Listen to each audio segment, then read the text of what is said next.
what they do is that they make sure that when they include the mortgages in the same pool, they make sure that one house may be from California, one house may be from Michigan, one house may be from Massachusetts, whatever. So that and then they have to compute what I was working on earlier, the default correlation. Okay, I will estimate the default correlation, okay, of that these mortgages go down at the same time. Now, if for example, if all this Social Security is all from Bay Area, what if a big earthquake destroys Bay Area? Then all the houses will be destroyed at the same time, is that right? That is default for sure. Understand me? So what they do is that they make sure that the package is from different areas, and then they estimate the correlation coefficient between any two household bankrupt. Okay, is it clear? That is the concept of default correlation. Okay, and then they estimate correlation. Okay, and then to compute what's the chance that they all default at the same time, which I'll teach you how to do it later on. And then they issue security, and because it's so safe, they call it AAA. All right, is it clear? But that's still not enough. So what did they do? They have this one pool of money, okay? So they have this tranche 3, tranche 1, tranche 2, tranche 3, and this is AAA, all right? And then there's another SP, another bank of pool of mortgages, okay? Usually 100, okay? Another pool, this again 1, 2, and then 3. This is again AAA. There's another one, the same thing, 1, 2, 3, and this is again AAA already, is that right? And then what they do is that out of the number 2, there are many number 2. They put it together. A lot of number 2 put it together, and they do the same thing. 1, 2, 3. The chance for this to not to get the money also very small.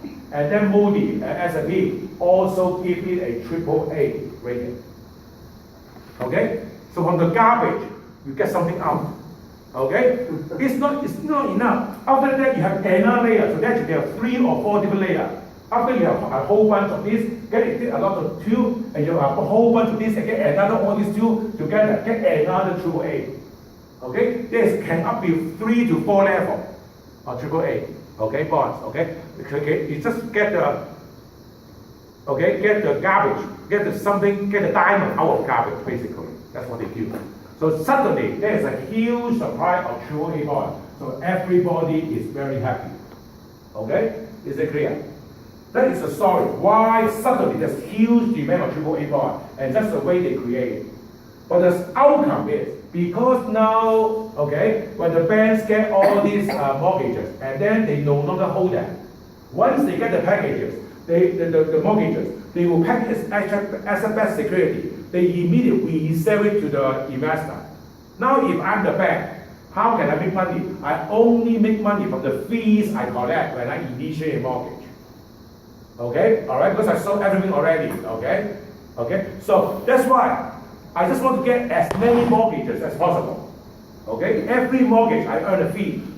Okay, and then I will package it and sell it out. And then when I sell it out, I another chunk of capital coming back, and I do the mortgage again.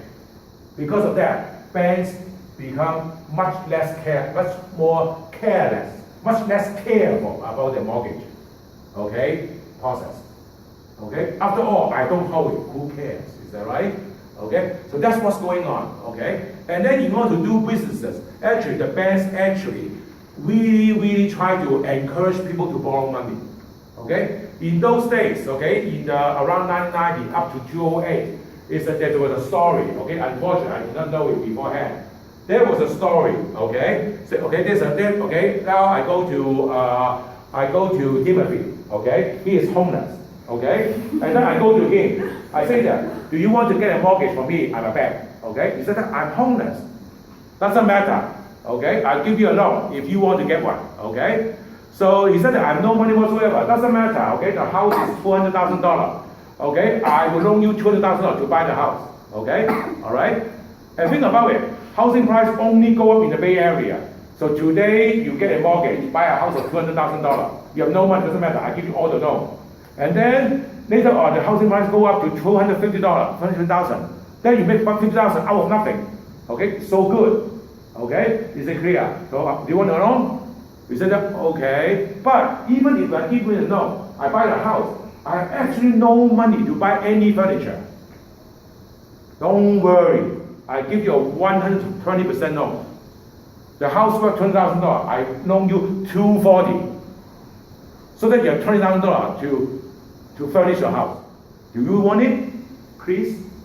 Okay, ultimately, he doesn't know what I'm doing, okay? At the end, and then he also knows that, what if the housing price go down? He just return the key to me. He just say bye-bye and go away, okay? Now, other people cannot do that. If he have asset, he cannot default the loan because I will catch him and try to get his personal wealth. But he's homeless anyway. What can I get from him? Nothing, is that right? So to him, it's absolutely no risk. Okay, if I go away, I cannot sue him. You only sue people who have money. Okay, you don't sue people who have no money, is that right? Okay, what can you get from that person? Nothing. So that's why there are lots of loans like that. Okay, if I knew it earlier, I would sell short the market long time ago. But unfortunately, I only knew it after it has happened. Okay, we are always very good explaining things after it has happened. We just cannot predict things. We are economists. All right, is it clear? So that is the story. Okay, so that is why the housing market since the 1990s keep on going up. Okay, all right, and all the way to 2008. Okay, until the problem with the Lehman Brothers. Lehman Brothers. Now, Lehman Brothers is an investment bank. Okay, it's an investment bank. Okay. Oh, by the way, earlier the story is telling that how to compute the default correlation is a very important idea. I'll tell you something later on. This is a very important idea. Different default correlation actually give you very different results. Okay, all right, I'll show you later on. But anyway, in about 2008, I believe, okay, Lehman Brothers, which is one of a small investment bank, actually went bankrupt. Well, actually got in deep trouble. And then it asked the Federal Reserve, okay, to help out. But Mr. Bernanke refused to help out because after all, America is capitalism. If you do well, you make a lot of money. If you do not do well, you should go bankrupt. This is the spirit of capitalism. Okay? So now, and then even this Lehman Brothers is a small bank after all. So Mr. Bernanke let it went bankrupt. Okay? And the ironic thing is, you cannot believe in it. One day before the Lehman Brothers declared bankruptcy, its credit rating is AAA. Can you believe a company today is AAA, tomorrow it go bankrupt? Okay, so that's why the credit rating company get a lot of criticism from the government. Okay, how can Lehman Brothers one day before collapse is AAA? All right. Now, to be fair, okay, I'm not trying to defend this credit agency. To be fair, okay, that's another reason why in the market we don't use the bond price to estimate the default probability. It's better to use the stock price to do it, because what happens in the real world, if a credit agency has to monitor, let's say, 1,000 companies. Okay? And then they regularly monitor them. But monitor that doesn't mean that you check all 1,000 companies all at the same time. You cannot have time to do that. You have no manpower to do it either. So you take turn to do it. So basically, they rotate the bank, the company. They actually check every 250, let's assume that's 1,000 companies. They will check 250 every quarter. Okay? So this quarter, I check this 250. Another quarter, I check another 250. So basically, I check again a few months later. But by that time, a lot of things has happened already. But they have no time to check it, okay? Is it clear? If they check it, they should know that there's something wrong with the company. Okay? But during the time after the last review, it's already, everything has changed already, okay? So to be fair, okay, it's not really 100% their fault, okay? I mean the credit agency, okay? Although they should have some problem with it, okay? All right? Okay, is it clear? But anyway, now the story is, Lehman Brothers went bankrupt. At first, nobody believed that it's a big problem. However, one thing Bernanke did not realize, or the profession did not realize that, is that the counterparty risk. It's all about the counterparty risk. Again, this is Lehman Brothers. Okay? There's some trade. So this for this guy A, okay? This guy make 10 million, this guy lose 10 million, this guy make 10 million. Okay? And then here, okay, Lehman Brothers lose 20 million. This is B, this guy make $20 million. Okay?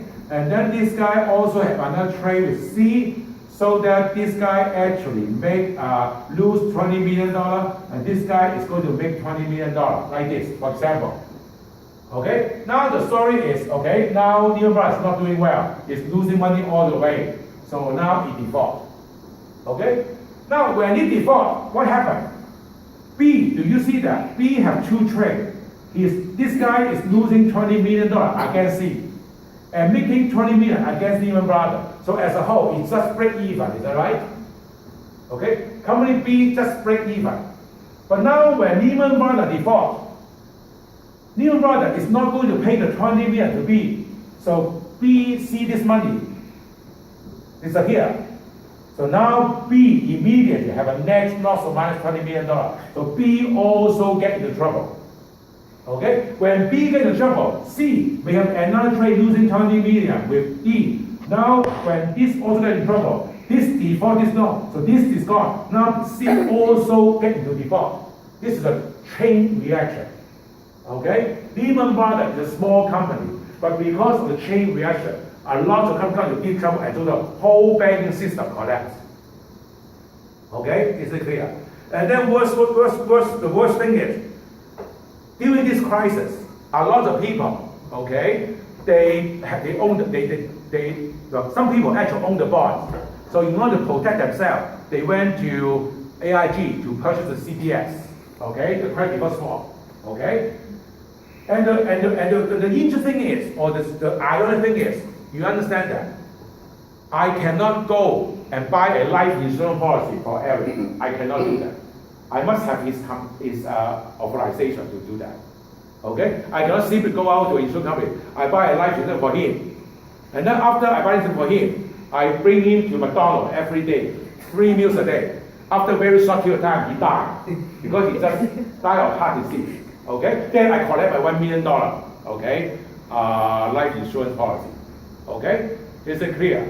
So, alright? So that's why in the real world, you actually cannot buy life insurance for other people except a family member, basically. Okay? So you may expect that. What's the use of CDS? I purchase some bonds. Then I buy a CDS to protect the default of bonds, right? That is the supposed work that way. But in the real world, anybody can buy CDS with or without the bonds. Just like I can buy a life for him without knowing him. Alright? So I buy a CDS for IBM stock, I buy bonds without owning IBM bonds. So basically, I use that way to sell short the market. Okay? So during this period of crisis, a lot of people, okay, sell short the stock market. So stock market goes down. And then using what you're going to do today, the merger model, when the stock price go down, okay, the probability of default immediately go up. Okay, is it clear? Then the CDS become more expensive. Okay, so they make money both ways. They sell short the market. Okay, now you understand that. In the real world, you may say that we are not allowed to sell short the market. Okay, in order to sell short, you must go and borrow the stock and then sell short. Is that right? In that crisis, you cannot borrow the stock whatsoever. It's so difficult to borrow stock. But you understand that. Okay, that's why, okay, I always say that. The government say that you cannot sell short the stock. That is ridiculous because you can always buy put. Is that right? Buy put, sell call. There's no restriction whatsoever. These are effective shorting the market. Okay, is it clear? All right. So when the government say that you cannot settle the stock, which is clearly ridiculous for U.S. market, you can always buy put, sell call. Eventually, you sell short the market, and there's no restriction whatsoever. Okay. So now these people sell short the market, and the market collapse. And then at the same time, they buy a lot of CDS. Okay. During this period, okay, according to estimate, the total amount of CDS is about 5 times the total volume, the total value of bonds in the U.S. market. If there are $1 trillion bonds in the U.S. market, there are $5 trillion of CDS. Okay, this is crazy. Okay, CDS is supposed to insure the bonds, not for speculative purpose, but that is what's due. And the CDS market is completely unregulated, no regulation whatsoever. Okay, is it clear? So it's all crazy. So these people make a lot of money by doing this. Okay, short the market and long the CDS, and they make a lot of money. Okay, is it clear? So that's why the prices drive down the whole banking system. Okay, the banks are all in deep trouble. Okay, so this is all about why it happened is because of these asset-backed securities. Okay, understand it? All right. But the side story is not only tell you how come there is a crisis, is the kind of under risk. It also tell you why knowing this default correlation is so important. Okay? Is it clear? All right? Okay. So now let's show you how to do it. Okay? And that's what you're going to do tonight. Okay? In the homework. Again, remember the homework will be due on Saturday midnight. Okay? All right. So,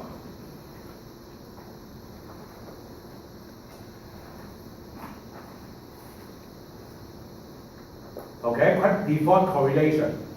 Okay, now let's look at the Gaussian-Coppola model for time to default, page 166. Okay. It assumes that all companies will default eventually. Everybody will die sooner or later. Okay? And attempts to quantify the correlation between the probability distribution of the time to default of 2 different companies. Okay? I assume that they're correlated. I want to find a probability distribution. Alright? So, okay, suppose, okay, they are, okay, suppose each of them are normal distributed. Then the joint distribution, because they are related, will be bivariate normal. Okay? Bivariate normal means that a 2-variable normal distribution. And this is the formula. Again, you don't have to worry about formula. You remember that this is the formula for normal distribution. Do you still recognize it? Okay? You may not remember it, but you should recognize this is the normal distribution.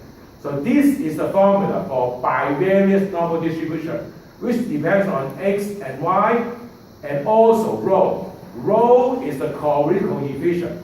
Okay? Is it clear? Alright? So if we assume that the 2 companies are bivariate normally distributed, then we can use this formula to compute the chance that they default. Okay? But unfortunately, the distribution for default is not normal whatsoever. It's not normal whatsoever. Okay? Then what can we do? This is what we really do here. It's so-called the Gaussian-Coppola model. I hope you know that Gauss is a very famous mathematician. And Gaussian is actually means normal distribution.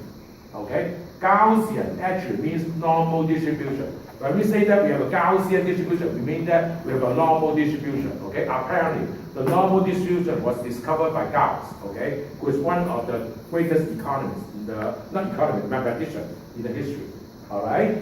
Now the idea is the distribution of default is not normal. Okay? But if it's not normal, it will be very difficult to compute. Okay? So we are going to use so-called the Gaussian-Coppola model. Okay? First of all, we do the following. Okay? Now if there's anything unclear, make sure you ask me, because you do it tonight. And you actually have 2 days to do it. Alright? So what you do is the following. First of all, we define xi as n is normal distribution, inverse QTI, okay, QT1, this is firm 1, okay, let's say firm 1, okay, X1 is like this. If you don't understand it, no problem. How about this one? QT1 is equal to normal distribution, X1. Okay, this is the inverse function, you like that? Okay, this is the original function. QT1 is equal to nx1, okay?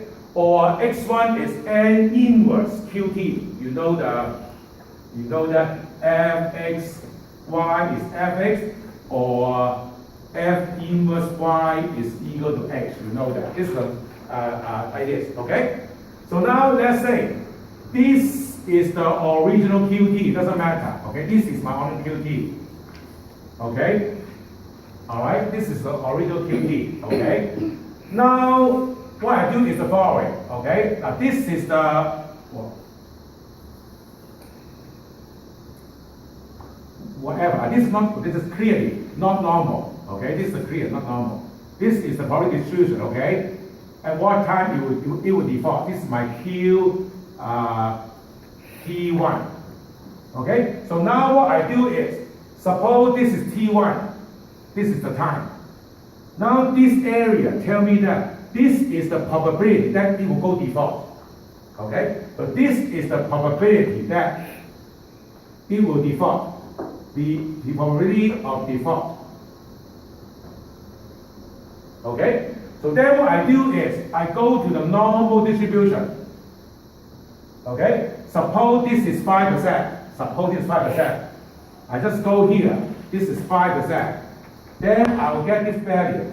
This is my so-called x1. Okay, is it clear? Give me a time one. Okay, that means let's say 3 years. I want to find what is the probability that the company will default in the first 3 years. Now I find that this is the probability. This is probability. Okay. Now I do this 5%. Then I do the normal distribution. This is 5%. Then I look at the z value. I get x1, whatever number like this, okay? This number should be, I don't remember. If this is 2.5%, then I remember this should be 1.96, okay? All right, 5% is 1.645, okay? It's okay, you know 2.5%, okay? Is it clear? So this will be a one-to-one mapping, okay? So give me the T1, I can automatically give you the x1. Is that right? Okay. So this is so-called the percentile to percentile transformation. So give me a T1 automatically. I can give you the corresponding x1. And x1 itself is normal distributed. Okay. X1 is normal distributed. Okay. Is it clear? All right. And then, okay. Oh, I have here. The 5 percentile will be 1.645. 10 percentile would be 1.282, etc. Now by construction, okay, x1 will be standard normal, x2 will also be standard normal, okay. Now the model assumes that the joint distribution of x1, x2 are bivariate normal, okay, and this requires to know the correlation coefficient between these two variables, which is called Gaussian Kapula. Okay, Gaussian Kapula are the correlation between these two variables. Okay, is it clear? So good? All right. So this is the method we are going to use it. Okay, all right. So we are going to do simulation to do that. Okay, all right. Everyone see it? So this is the story. Let me give you an exact example. Suppose that, that's exactly what you do tonight. Okay, make sure you pay attention. Suppose that we wish to simulate the default during the next 5 years in 10 companies. Okay? I want to simulate the result. Okay? Now the Kapula default correlation between each pair of companies is 0.2. This is the correlation coefficient 0.2. Okay? Now I'll tell you how we can estimate later on. Okay? But let's assume that it's 0.2. And for each company, the cumulative probability default in the next 1, 2, 3, 4, 5 years are 1%, 3%, 6%, 10%, 15%, respectively. Okay? Now, when a Gaussian calculator is used, we will set, because remember that these are simulate. So that means we are going to draw random number. I'll teach you how to draw it later on. So assume that we are by multivariate normal distribution. I'm going to draw a pair of numbers, two numbers at the same time. And these two numbers are correlated with a coefficient equal to 0.2. Okay, I'll teach you how to draw it later on. Okay, so I draw a random pair of numbers. Okay, now suppose x1, the number I get is equal to, okay, so that's what's going on. The table tell me that the probability default 1, 2, 3, 4, 5 year are respectively 1%, 3%, 6%, 10%, and 15% respectively. Okay? So now look at the here. If this is 1%, this number will be minus 2.33. You know it. This is the VAR, is that right? 1%, that will be minus 2.33. All right?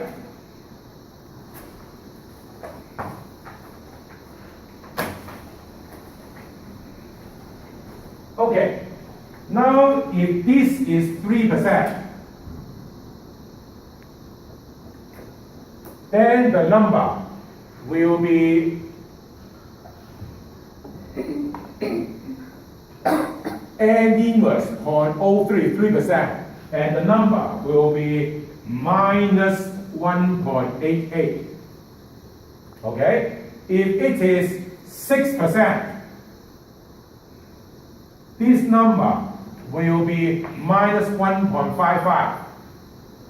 Okay? If the number is 10%, okay, well, of course, you know that it won't pass it, okay? You know what I mean? If this is 10%, this number will be minus 1.04, and this number, 15%, okay, will be minus 1.04 or 1.28, and then 1.104. Okay, something like this. Okay, so this is what I have here. And then if the number is greater than minus 1.04, then there is no default in the first 5 years. Okay, is it clear? All right. The idea is like this.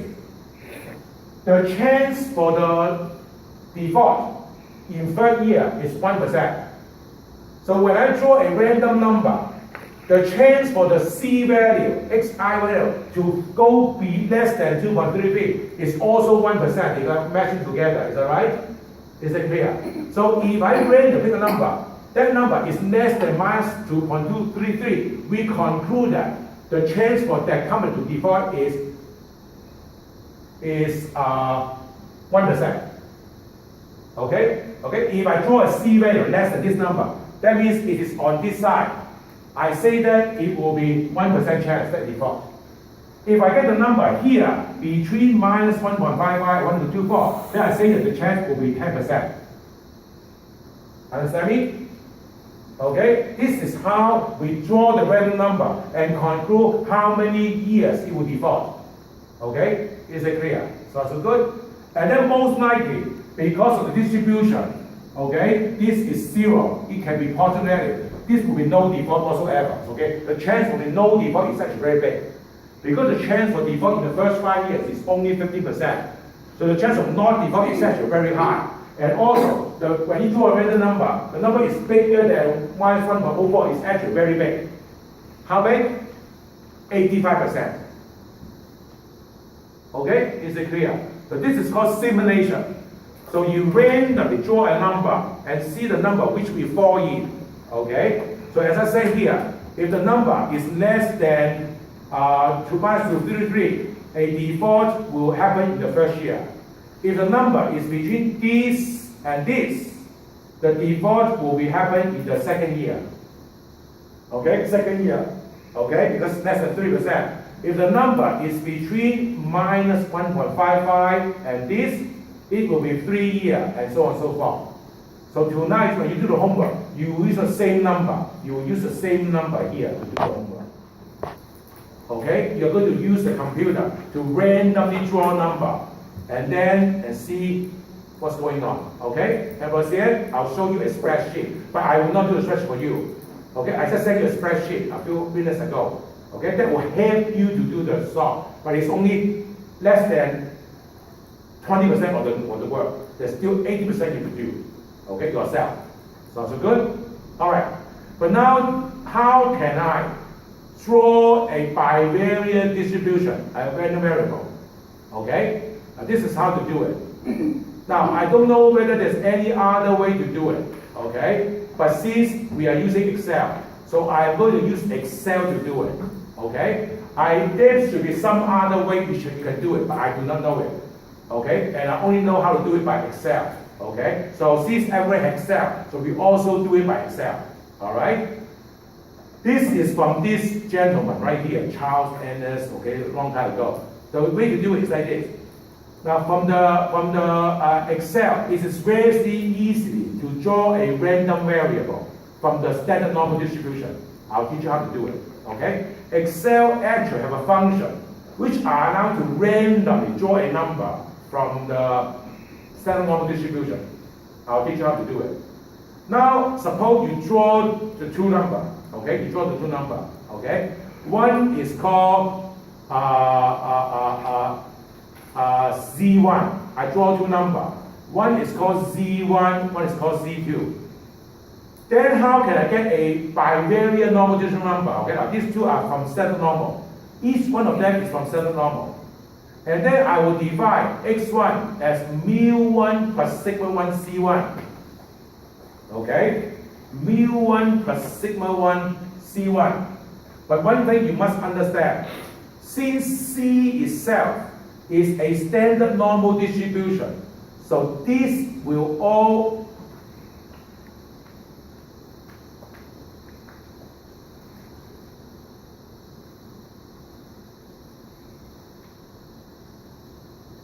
okay, this will always be equal to 0. And this will always be equal to 1. So effectively, it will simply be C1. Understand it? Because in this story, Z is a standard normal distribution. So mu itself is equal to 0. And sigma 1 squared is equal to 1. That means sigma is also 1. So that means sigma 1 disappears, sigma becomes 1, it becomes C1. This one, x2 into this formula, okay? This is the formula developed. So this is equal to 0. This is equal to 1. So effectively become Z1 rho plus Z2 1 minus rho squared. Okay, so the idea is you randomly draw two numbers, C1 and C2. Both of them are from standard normal.